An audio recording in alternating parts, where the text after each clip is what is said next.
So here I want to quickly cover my gear progression path for Wand and Dagger in Tier 2. This will go step by step what gear pieces I'll be aiming for, and I fully intend for it to be pretty accessible. So those of you on a tight budget shouldn't find it too hard to mirror what I'm doing, and ultimately be super effective here in PvE content, particularly boss fights with Wand and Dagger. Having a good build can significantly improve your drop rates. It's some of the best gear to take away a ton of extra lucent to actually get what you exactly need, or to just save up for anything in the shop. So let's begin with a few notes on my current build. If you are familiar to my builds in the past on particularly crossbow and dagger, you'll notice that I'm mostly still running that gear. However, I have managed to obtain a set of Tier 2 daggers, the peerless ones, and the Tier 2 wand, the Codex of Deep Secrets. This, depending on the market, could be tricky to obtain. I got the lithograph for 250, and I wouldn't spend much more for that. An easy alternative is the Overture of Eternal Salvation. Very similar performance, and a lot better if you want to run a healer build as an alt. Just the extra species damage of 64 is nearly a 6% damage boost against pretty much all PvE enemies, and thus will make this ever so slightly better. And some people come to me with the option to run the Destiny Blades, which also has species damage, and I've done a lot of comparisons with that to find out, is it any good to use instead of, say, the Peerless? And no, it turns out Peerless is just better.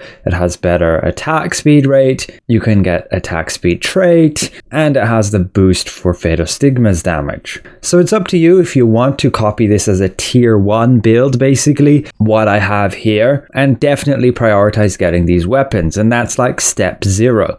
The step 1 will be that I progress towards maxing out these weapons, getting their traits done up, getting purple runes next week with those synergies, and also optimizing my artifact pieces. I need to get the full set of Chaos, thus giving you the 9% extra critical damage.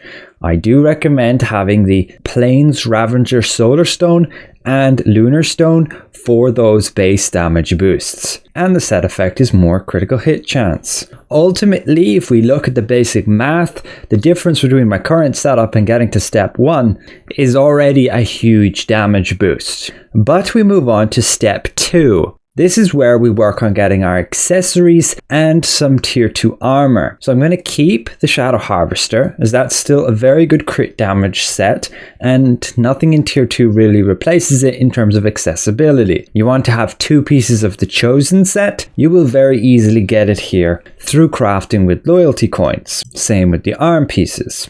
And this is also where you will get your Peerless daggers and potentially the Overture wand if you can't get the Codex of Deep Secrets. You will also want to go for the Starlight Cloak. Again, you can buy it here just for those loyalty coins, but that's quite a lot. If you are lucky, it will also drop while you're doing this dungeon, but that's a 1.8% drop chance. Makes me regret selling it, actually. I will also just quickly run the Breaches of the Executioner. This just optimizes my attributes a little bit, and you don't need to get any traits on it.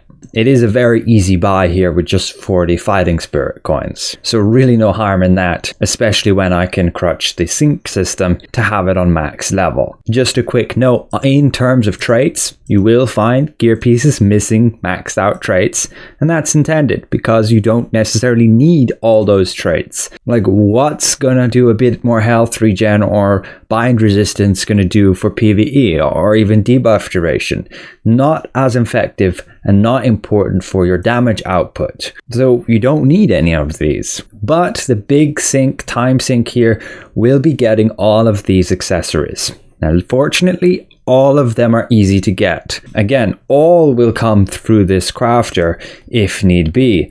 If you don't manage to successfully drop these, you can see exactly where all of them are coming from by selecting that exclamation mark. But yes, all of them can be obtained again with loyalty coins as the Streak Breaker, your Celestial Light, Ring of Eternal Flames, and Hero's Legacy Warbelt. But they will cost a lot of loyalty coins, and so will take you a lot of time if you're not lucky at dropping them. Of course, the alternative is to buy the lithograph and craft it. But out of all the other accessories in the game, those are the most accessible and will generally be the cheapest. The rest will fluctuate depending on supply and demand. And you will want to work on trading these, particularly skill damage boost and buff duration. They're the most important. You can follow that with, say, getting some mana traits and some hit point traits. Those are usually good, as long with skill damage resistance, pretty important for PvE to not just get absolutely wrecked. And again, if we compare this step going from step 1 to step 2 with this gear change, we can ultimately find over a 26% damage boost. This not even accounting for the extra damage over time we gain through this chosen set here, getting the extra 20%. It won't overall amount to that much, maybe 5% maximum, but it will contribute to a little bit more. And this again is from going with these stats to these stats. So then we have step 3. This will probably be the final step for most of us, and we're pretty much just going for the Imperial Seeker trousers and boots. This ultimately gives us an upgrade with our crit damage set. So despite the error in the tooltip, this gives you 15% critical damage, and then on every melee critical hit you gain 1% max of 10 stacks. So you can gain 25% more critical damage. That's a boost up from what we used before with the death set, which is 14%. And we get to keep our chosen chest piece and arms, and we'll use this Ardent's headpiece. This gives us wisdom, heavy attack, and buff duration, along with a cooldown speed trait. So a very useful headpiece there. And that is pretty much all we have switched out then.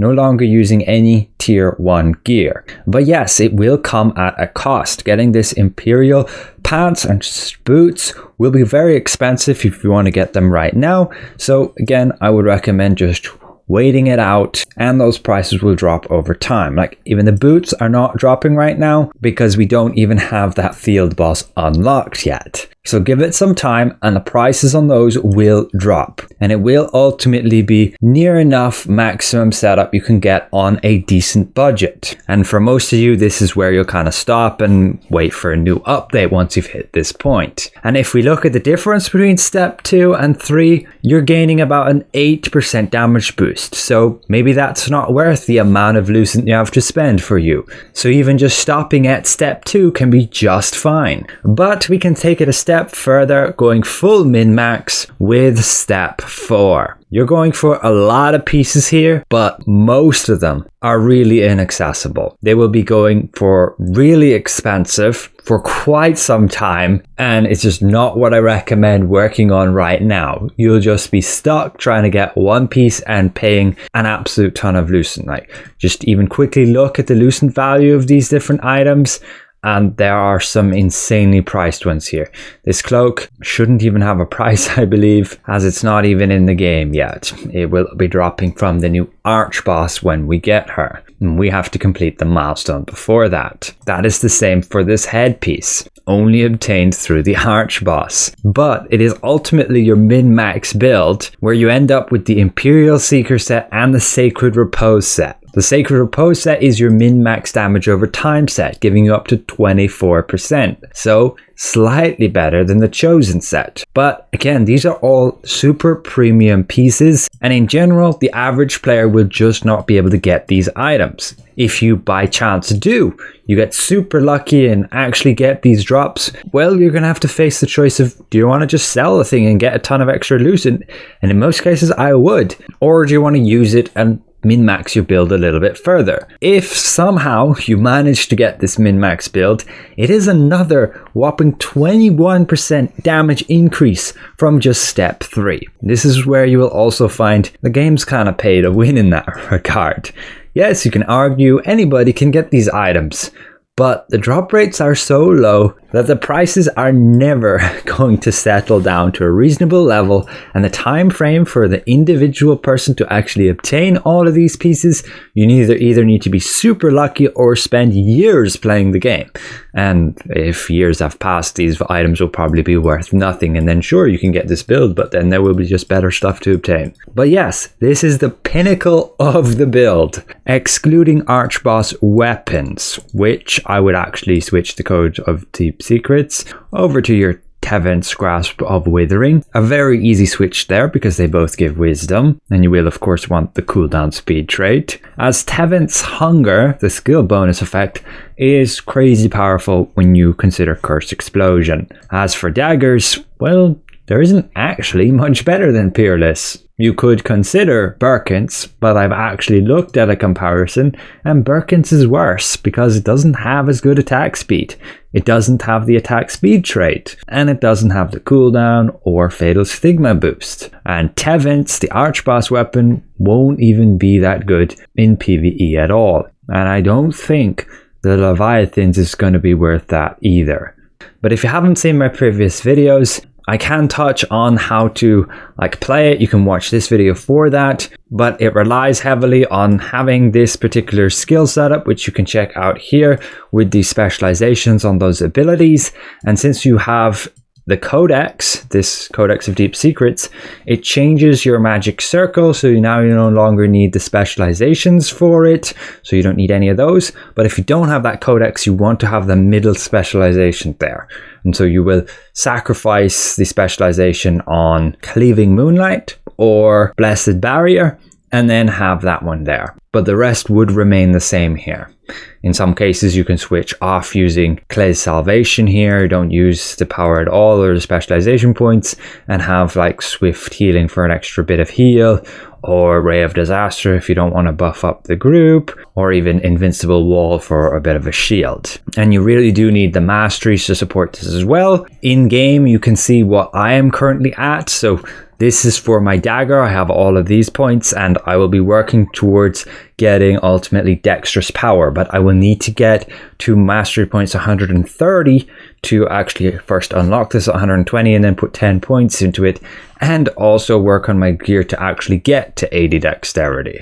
So that will still be a little bit of a while, but you can see step 2 achieves that once you get more of this tier 2 gear, especially the accessories. And then for my wand, you can see the setup here. You definitely want to prioritize Abyssal Burst and just getting all of these specialization enhancing effects. And I do have an alternative setup, which is a bit of a heal setup, so you're using that Blood Seeker here on the dagger, and then on the wand you're also not using the Vampiric Onslaught, so you can actually use Vampiric Contract to actually give you the heals. So we take Light of Devotion instead. But you'll be able to see these setups on quest log, and this also is spending some more points as well if you manage to get higher levels than I have already, and this would be then for the dagger. But then for the skills and the rotation, again, I went through it in pretty good detail in this video, but it's basically this with keeping in mind of these notes. And you should be able to output more than enough damage to compete with pretty much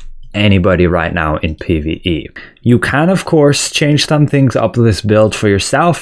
For example, if I'm running PvE content and it's kind of challenging for me and I maybe feel a bit squishy, then do not be afraid whatsoever to switch all of these mana runes over to max health. That will give you a ton of extra HP. Same with the rune synergies. If you need the extra hit points instead of cooldown, you will make that switch and sacrifice that, and that's a load of extra hit points. This build is optimized for maxing out as much damage as possible, so yes, you are sacrificing survivability for extra damage, but there are a lot of places you can go back on that.